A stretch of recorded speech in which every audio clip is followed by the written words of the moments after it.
Allah memulainya dari akhir mulainya. Mengapa? Muslimin harus belajar di kemenangan besar pertama di perang Badar ini. Justru ini merupakan sebuah warning dari Allah. Ini merupakan peringatan besar dari Allah. Hati-hati, hari pertama kemenangan kalian bisa menjadi hari pertama kekalahan kalian. Lihat Pak, muslimin sudah berjuang luar biasa, bukan begitu? Luar biasa berjuang. Apa saja dalam kehidupan kita, mengerahkan seluruh tenaga, waktu, potensi, harta, semua dikerahkan. Menang, itu Allah ingatkan, hei hati-hati, hari pertamamu menang bisa jadi hari pertamamu kalah. Apa sebabnya? Yas'alunaka 'anil anfal. Itu sebabnya Pak. Silahkan baca di semua sejarah Islam, di abad manapun, di dinasti manapun, sepanjang lebih dari 1000 tahun Anda akan jumpai penyebab kekalahan muslimin, sebabnya Al-Anfal, harta rampasan perang. Kalau sudah menang Pak, sudah masing-masing merasa berjasa, kemudian bertanya, berapa jatah saya? Wallahi Pak, selalu muslimin lelah luar biasa, berwaktu-waktu, berhari-hari, berbulan-bulan mungkin, kalah di hari pertama kemenangannya. Mari kita lihat aslinya kayak apa. Yas'alunaka 'anil anfal, mereka bertanya kepadamu wahai Muhammad. Jadi para sahabat ini bertanya kepadamu wahai Muhammad tentang al-anfal, tentang harta rampasan perang. Ini penyebabnya adalah ketika Rasul sallallahu alaihi wasallam dan para sahabat selesai di perang Badar dan Allah memberikan kemenangan yang sangat amat gemilang yang tidak pernah diduga oleh ahli strategi militer manapun. Kalau Anda baca, tidak pernah dia bisa menduga muslimin dan Rasul dan muslimin berhasil menang di perang Badar melawan Quraisy. Begitu menang,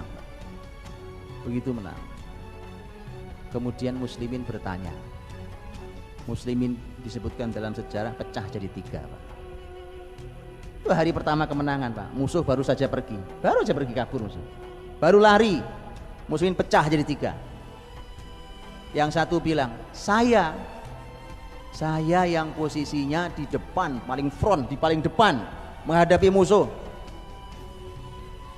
Kami yang langsung berhadapan dengan musuh. Kan pasukan berlapis-lapis. Satu kelompok bilang, oh jangan begitu, kami yang tadi ngejar musuh sampai memastikan bahwa musuh tidak kembali lagi, itu kami yang memastikan mereka. Jadi kami nggak sempat ngurusi harta seperti kalian ngurusi. Kami nggak sempat ngurusi karena kami ngejar musuh. Waktu mereka kabur, satu kelompok bilang, jangan begitu. Dari semua pasukan ini siapa yang paling penting? Panglima kita, Rasul sallallahu alaihi wasallam. Kami kelompok yang menjaga Rasul, karena memang khusus di perang Badar Nabi dibuatkan Arish namanya. Arish itu adalah panglima, tenda panglima. Ini cuma di perang Badar karena muslimin sangat tidak siap perang, muslimin sangat khawatir mati di situ. Itu Quran katakan di surat Al-Anfal, nanti kita lewati. Dan ketika keadaannya seperti itu, maka mereka punya usulan, ya Rasulullah kau tidak boleh ikut perang di depan. Karena Nabi itu sebenarnya kalau perang nggak ada di belakang Pak, nggak ada panglima di perang di belakang. Itu panglima hari ini. Sahabat mengatakan Rasul itu kalau perang, Nabi orang yang paling dekat dengan musuh. Itu Rasul SAW. Tapi khusus di perang Badar Nabi diletakkan di paling belakang. Itu usulan para sahabat, ya Rasulullah kau tidak boleh ikut perang karena muslimin sudah menduga kalah. Masalahnya Pak, muslimin itu sudah menduga kalah. Anda bisa bayangkan itu keadaan perang Badar itu, muslimin tidak siap. Bahkan Quran mengatakan di surah Al-Anfal nih, ka'annama yusaquna ilal maut, seperti mereka digiring menuju kematian. Itu rasa muslim itu sampai kayak gitu kan, saking merasa kalah, mati kita nih, mati di sini kita nih. Ka'annama yusaquna ilal maut wa hum yanzurun. Maka Nabi ditaruh di belakang oleh sahabat dengan kalimat dijaga oleh beberapa sahabat. Kemudian mereka disuruh mengamati pergerakan di peperangan itu. Kalau terjadi kekalahan parah di muslimin, maka Rasul harus segera dilarikan ke Madinah. Itu perintah. Maka sekelompok orang ini menjaga Rasul. Nah, mereka ini merasa berjasa. Kami yang jaga Rasul, orang paling penting di pasukan ini. Pecah jadi 3 Pak. Anda bisa bayangkan itu. Hari pertama belum pulang, belum, masih di medan pertempuran, musuh baru kabur. Anda tahu selalu Pak, di sepanjang sejarah muslimin selalu itu masalahnya. Saya kasih contoh Pak, jauh di negeri barat sana, di negeri Andalus, muslimin di negeri Andalus Pak, jauh di negeri Andalus. Muslimin saat di negeri Andalus di masa kuat-kuatnya Pak, tidak ada satupun kota-kota di Eropa yang berani berhadapan dengan muslimin. Asal dengar namanya pasukan muslimin mau lewat kota itu, mereka tinggal siap masuk Islam atau bayar jizyah, dah selesai. Kalau perang melawan jangan dicoba, muslimin jangan dicoba. Sedang kuatnya luar biasa, canggihnya luar biasa, berilmunya luar biasa. Sementara Eropa itu tidak bisa baca tulis, buta huruf, hidup nomaden, kotoran manusia sepanjang jalan kota London. Coba, itu ada. Itulah kenapa muslimin umpamanya di masa ini ada peristiwa sangat besar yang bersejarah yang di dalam Andalus menjadi sangat bersejarah, namanya perang Bilatus Syuhada. Bilatus Syuhada, bilat itu artinya lantai, syuhada itu syahid, orang-orang yang syahid. Ini lantainya orang-orang yang syahid saking banyaknya korban dari muslimin. Di Bilatus Syuhada. Pemimpinnya adalah mujahid luar biasa yang juga syahid di tempat itu, yaitu Abdurrahman Al-Ghafiqi rahimahullah ta'ala. Ini hadirin sama peristiwanya dengan Badar ini. Ini efeknya sampai jadi Bilatus Syuhada. Ini seperti lantainya orang-orang yang syahid, orang muslimin bergelimpangan, korban luar biasa termasuk Panglima Abdurrahman Al-Ghafiqi. Kenapa? Faktornya ghanimah. Muslimin pakai bawa pasukan, wallahi Pak, kota manapun yang dilewati itu perjalanannya menuju Prancis, melewati Gunung Brenne. Lewat mau ke Prancis mereka Pak. Mau ditembus tuh semua Prancis, Eropa mau ditembus. Gak ada yang bisa menghentikan. Yang menghentikan adalah harta. Musuh tidak pernah kuat selama muslimin tidak rakus harta Pak. Karena kepala kita adalah harta, orientasi kita adalah duniawi material. Musuh gak pernah kuat, gak pernah musuh kuat. Yang ada adalah muslimin yang lemah. Gak ada musuh. Anda boleh baca sejarah manapun, tidak pernah ada. Luluh lantaknya Baghdad tahun 656 oleh pasukan Tatar Mongol. Itu bukan karena Mongol kuat, wallahi Pak, bukan karena Mongol kuat. Anda boleh baca. Karena muslimin lupa, muslimin lalai, larut dalam urusan dunianya. Tidaklah Granada, kota terakhir, tutup diserahkan kepada Ratu Isabella, dipasang, disematkan salib sangat besar terbuat dari perak di Istana Al-Hamra, istana terakhir yang dimiliki muslimin. Tidak itu terjadi, bukan karena kerajaan Kastil Aragon itu hebat Pak, bukan sama sekali, karena muslimin yang lemah. Sama, mau kita lihat zaman hari ini pun sama. Kalau hari ini kita melihat betapa lelahnya kita, wallahi Pak, musuh gak ada yang kuat. Anda gertak lari dia, Anda gertak lari. Tapi yang jadi masalah adalah harta. PR kita, betul kalimat Nabi, penyakit muslimin itu adalah alwahan, hubbud dunia wa karahiyatul maut. Itu, hanya itu. Karena cinta dunia luar biasa, takut mati. Jadi hadirin, karenanya yas'alunaka 'anil anfal. Ketika Al-Anfal menjadi pembahasan utama di perang Badar di dalam surat Al-Anfal, karena itu menjadi masalah serius. Muslimin mulai pecah jadi 3, dan kemudian setelah itu saling bertanya. Faktor bertanyanya adalah karena merasa berjasa dengan tugas yang sudah dijalankan masing-masing. Karena merasa berjasa itulah maka mereka mulai bertanya. Mereka, wahai Muhammad, bertanya kepadamu tentang harta rampasan perang. Nanya itu karena pengen nanya jatah saya berapa. Lihat jawaban Quran sangat menarik. Orang nungguin Bang. Anda bayangkan ini 300 sekian belas sahabat. Ada perbedaan pendapat di antara para ahli sejarah. Ada yang mengatakan 313, 317, 319, 300 sekian belas sahabat. Yang jelas tidak sampai 320. Mereka bertanya, berapa jatah kami ya Rasulullah? Ini mengaku jasa, mengaku berjasa. Surat ini memberikan jawaban. Mereka bertanya kepadamu wahai Muhammad tentang harta rampasan perang. Qulil anfalu lillahi war rasul. Muhammad jawab, harta rampasan perang ini milik Allah dan Rasulnya. Sudah nungguin Pak jatah saya berapa. Jawaban ayat, ini milik Allah dan Rasulnya. Orang udah nungguin siapa jatah saya.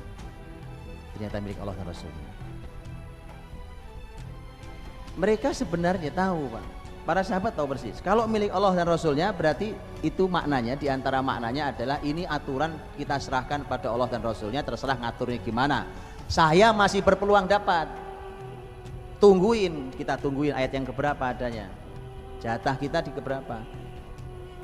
Quran mengatakan, qul anfarulillahi wa rasul fattaqullah, maka bertakwalah pada Allah. Dengerin nasihatnya, pokoknya saya nunggu jatah saya berapa. Fattaqullah, bertakwalah pada Allah. Waslihu dzata bainikum, perbaiki hubungan di antara kalian. Itu paling penting. Itu paling penting. Itu Pak, para ulama mengatakan, mengapa harus muncul setelah takwa adalah islah dzatil bain. Perbaikan hubungan di antara kita. Para ahli ilmu mengatakan inilah kalimat Qur'ani yang mengatakan bahwa pemecah belah antar kita adalah urusan harta. Kalimatnya qot'i, Pak. Setelah kata fattaqullah, setelah bertakwa, itu kalimat berikutnya adalah perbaiki hubungan di antara kalian. Itu yang paling penting, itu yang mahal. Harta mah gak seberapa. Ini yang paling mahal adalah hubungan di antara kalian. Fattaqullaha wa aslihu dzata bainikum wa atiullaha wa rasulah. Terus kau taat pada Allah dan Rasulnya. In kuntum mu'minin, kalau kalian benar orang-orang beriman. Terus dibacakan ayatnya. Jadi tungguin oleh mereka. Tungguin mana ayatnya. Anda tahu dalam surat Al-Anfal itu ayat dibacakan terus ditunggu, nggak ketemu itu jatahnya berapa jatahnya. Jatah itu baru dibahas dalam surat Al-Anfal di ayat 41. Wa'lamu annama ghanimtum min syai'in fa anna lillahi khumusahu. 1/5 ternyata. 1/5 itu jatah Allah dan Rasulnya cuma 1/5. Loh, yang 4/5 berarti jatah kalian. Itu ayat 41. Itu artinya apa? Sahabat suruh dengerin dulu nasihat Allah 40 ayat. Itu paling penting. Urusan harta udahlah. Allah Maha Rahmat, Allah Maha Rahim kalian. Harta pemecah hubungan di antara kalian. Kalau sudah berjuang, setelah itu orang merasa paling berjasa, rebutan. Coba. Ini sahabat loh. Jangan bilang, wah ini kita solid, kita luar biasa. Ini sahabat ini. Imannya nggak luar biasa, nggak usah dipertanyakan. Jangan angkuh, jangan sombong. Jangan merasa solid dalam hal ini. Kita uji. Diuji, kita akan diuji Allah Subhanahu wa taala dalam hal ini. Benarkah kebersamaan ini ikatannya iman? Ayat 41 baru bicara tentang jawabannya seperti apa. Jadi 40 ayat dikasih nasihat oleh Allah SWT. Dan hadirin, isi nasihatnya itu, kalau nanti silakan dibuka ya, silakan dibuka kembali. Isi nasihatnya itu, saya ringkaskan 2 saja. Tapi nanti mohon dibuka, ditadaburi, dibaca. Ini mumpung bulan Ramadan, Pak, pahalanya besar sekali ini.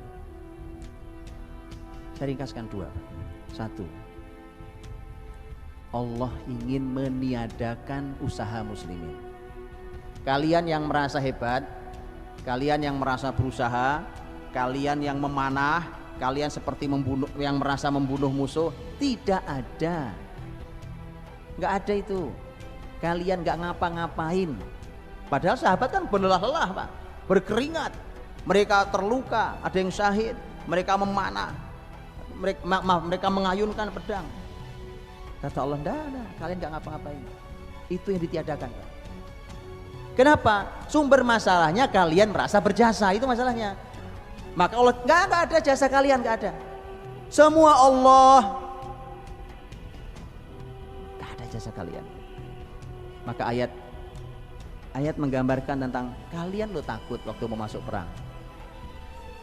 Kan muslimin tadi saya bilang, sampai mereka muslimin tidak suka perang. Saat itu muslimin nggak siap, sama sekali tidak siap. Dari semua sisi nggak siap, perbekalan kalah, jumlah kalah, persiapan kalah, semua kalah. Muslimin kalah di segala hal. Kalau lihat jumlah saja itu jumlahnya muslimin cuma sepertiga dari jumlah musuhnya. Semua kalah. Di saat keadaan seperti itu, kalian kan tidak siap. Bahkan kalian merasa kayak digiring menuju kematian. Tapi begitu perang menang kok kalian pada merasa hebat. Tadi masuk kalah. Masuk itu sebelum masuk sudah kalah, Pak. Makanya Allah berfirman, "Idz tastaghitsuna rabbakum fastajaba lakum anni mumiddukum bi alfim minal malaikati murdifin." Ketika kalian minta tolong, ketika kalian berdoa sungguh-sungguh pada Allah, ketika kalian melakukan istighotsah. Tastaghitsun itu istighotsah. Ketika kalian beristighotsah, meminta bersungguh-sungguh meminta pada Allah Subhanahu wa taala, Allah kabulkan, Allah kirimkan 1000 malaikat berbaris. Orang Quraisy jumlahnya 1000. Malaikat yang Allah turunkan 1000. Tapi sebenarnya kalau malaikat nggak perlu 1000, Pak. Bahkan Allah ingatkan, Allah ingatin muslimin, Pak. Idz yughashshikumun nu'asa amanatan minh. Apa kalian nggak ingat waktu kalian ngantuk kemarin? Ngantuk disebut-sebut Allah, Pak. Ngantuk tuh kalau dalam jihad nikmat, tapi kalau di majelis ilmu adab. Musibah, Pak, di majelis ilmu ngantuk, Pak. Kalau di medan jihad itu nikmat, Pak. Itu muslim itu megang pedang berkali-kali jatuh, Pak. Karena menjelang perang Allah kasih istirahat sejenak. Wa yunazzilu 'alaikum minas samaa'i maa'a. Allah turunkan dari langit hujan. Masya Allah. Dan itu nikmat sekali. Liutahhirakum bih wa yudhiba 'ankum rijzasy syaitan wa liyarbita 'ala qulubikum wa yutsabbita bil aqdam. Lihat, 4 fungsi hujan. Ini belum pernah dikaji detail, Pak. Harusnya diteliti. Kalau Anda ilmuwan, di sini banyak ilmuwan, diteliti dong Quran itu. Ilmu itu dipakai buat ngabdi ke wahyu, bukan cuma nyari duit. Buat ngabdi ke wahyu, teliti, Pak. Ilmuwan mana hadirkan. Lihat fungsi air hujan. Liutahhirakum bih, mensucikan kalian. Liutahhirakum bihi wa yudhiba 'ankum rijzasy syaitan, menghilangkan kekotoran setan dalam diri kalian. Bisikan setan dalam diri kalian tuh yang tadi sampai kalian takut mati, kalian semua bisikan setan itu hilang dengan air hujan. Coba harus teliti itu, Pak. Ya, litahhirakum bihi wa yudhibu 'ankum rijzasy syaitan wa liyarbita 'ala qulubikum. Hujan tuh bisa ngikat hati kalian. Coba gimana ceritanya hujan bisa ngikat hati kalian? Makanya saya usul nih, Pak. Kalau muslimin susah bersatu, kayaknya sering-sering hujan-hujanan. Beneran, Pak. Ngikat hati. Quran loh ini bilang. Betul kan? Coba antum kalau lagi kemarin aksi besar pas lagi hujan, luar biasa bukan? Sambil sujud sambil hujan, coba. Jutaan orang sujud di jalan Jakarta, di jalan ibu kota. Waliyarbita 'ala qulubikum wa yutsabbita bil aqdam, mengokohkan kaki kalian. Coba. Gitu ya. Jadi saya minta mana para ilmuwan di ilmunya masing-masing diteliti, Pak, supaya kita dapat pahala dengan ilmu kita, bukan cuma dapat uang. Berpahala dari ilmu kita. Allah ingatkan tentang itu semua, itu loh nikmat. Kan nggak ada yang bisa nurunin hujan kecuali Allah. Ngantuk tuh Allah yang menghadirkan. Orang tuh, Pak, mau tidur, kalau nggak datang ngantuk, minum obat tidur, Pak, dipaksain suruh tidur. Saking bahwa itu semua nikmat dari Allah. Allah kasih tepat waktunya. Kalau tidak tepat waktunya bahaya. Tepat waktunya Allah berikan. Jadi Allah ingetin tuh loh, kalian nggak ngapa-ngapain, ya kan? Kalian nggak apa-apain. Oke. Sampai Allah sampaikan, idh yuhi rabbuka ilal malaikati anni ma'akum fathabbitul ladina amanu sa'ulqi fi qulubil ladina kafarur ru'ba fadribu fawqal a'naqi wadribu minhum kullabanan. Ayat yang tadi sebelumnya saya bacakan itu untuk internal muslimin, bukan begitu? Nah, ayat yang berikutnya ini musuh Allah ngapain? Lihat ya, untuk kalian Allah ngerjakan apa, untuk musuh kalian Allah melakukan apa. Lihat Allah lakukan, Allah perintahkan. Jadi semua Allah yang kerja gitu loh, Pak. Idzuhi rabbuk, Tuhanmu memberikan wahyu kepada siapa? Ke malaikat yang hadir waktu itu. Apa tugasnya? Kirimkan rasa takut di hati musuh kalian. Loh, selesai, Pak. Musuh itu kalau takut selesai. Orang perang kok takut, kabur. Selesai. Mau senjatanya paling canggih sekalipun, mau jumlah berlipat ganda sekalipun, kalau takut bubar. Jadi Allah bekerja apa di musuh kalian? Allah kirimkan rasa takut. setelah kirimkan rasa takut, nggak cukup, nggak cukup. Allah perintahkan malaikat, malaikat potong leher mereka, potong ruas-ruas jari mereka. Ini mutilasi Pak, tidak boleh kalau pada manusia, tidak boleh dilakukan kalau oleh mukmin. Memutilasi tubuh itu oleh Nabi dilarang, karena Nabi SAW yanha 'anil muthlah. Nabi SAW melarang mutilasi. Nah karena muslimin dilarang memutilasi, begitu ada korban kok terpotong-potong jarinya, maka pasti bukan muslimin yang melakukan. Paham? Untuk membedakan, ini loh karya malaikat, bukan karya kalian. Karena nanti selesai perang, ada sahabat datang ke Nabi, merasa bahwa saya yang bunuh dia Rasulullah.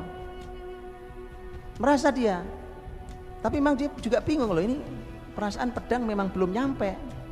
Betulan Pak. Maka Nabi bilang, bukan kamu yang membunuh, malaikat yang membunuh. Karena karya malaikat beda dengan karya muslimin. Kan sudah selesai, muslimin sudah dikasih nikmat luar biasa, musuh sudah diberikan takutan luar biasa. Sudah apa? Selesai kan? Terus kalian merasa berjasa gitu? Oh mereka merasa berjasa melemparkan panah. Allah firmankan sekalian, falam taqtuluhum wa ma ramaita id ramaita walakinallaha rama. Falam taqtuluhum walakinallaha qatalahum wa ma ramaita id ramaita walakinallaha rama waliyubliyal mu'minina minhu bala'an hasana. Ketika kalian membunuh bukan kalian yang bunuh, ketika kalian memanah bukan kalian yang manah. Udah habis kalau gitu, ngapain kami? Kami kalau gitu emang nggak kerja. Dan terus kalau nggak kerja kok merasa berjasa? Itu loh Pak, itu suasana itu 40 ayat. Itu suasana pertama. Terakhir suasana kedua Pak. Suasana kedua, ini mohon dibuka nanti lagi surat Al-Anfal ya. Ini ngaji Quran memang harus begini Pak, nikmatnya luar biasa.